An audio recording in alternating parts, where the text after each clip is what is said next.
Pemirsa, Gunung Ruang di Tagulandang kembali erupsi. Bandara Internasional Samratulangi Manado kembali menutup aktivitas penerbangan.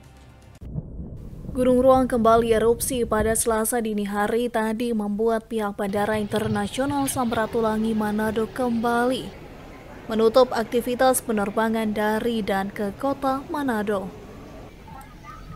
Kepala Kantor Otoritas Bandara 8 Manado Ambar Suryoko mengatakan, pihaknya telah melakukan koordinasi terkait status Gunung Ruang tersebut dan akan menutup sementara bandara.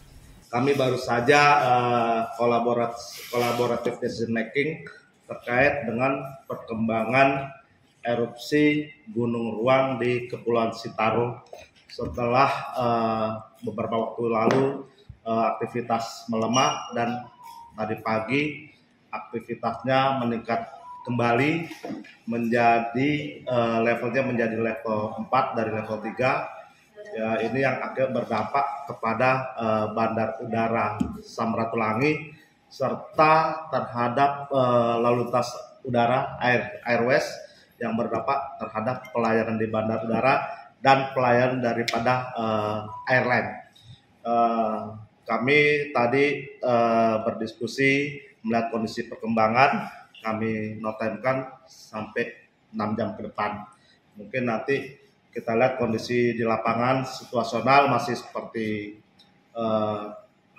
tadi, bahkan barusan terinfo lagi erupsi kembali dengan tingkat yang lebih tinggi. Kemungkinan ini notem akan diperpanjang 24 jam sampai besok siang. Sementara itu, General Manager Angkasa Pura I Samratulangi Manado Maya Damanti mengatakan, pihaknya akan terus melakukan pengecekan abu vulkanik yang saat ini telah menutupi seluruh area bandara.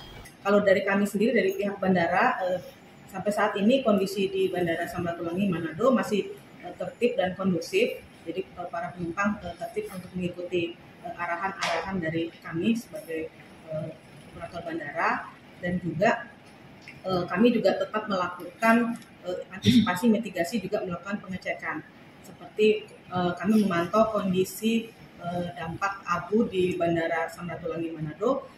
Perlu kami sampaikan bahwa saat ini memang abu sudah turun di bandara kami dan sudah menutupi seluruh bandara, termasuk juga pesawat dan juga kendaraan-kendaraan di sini.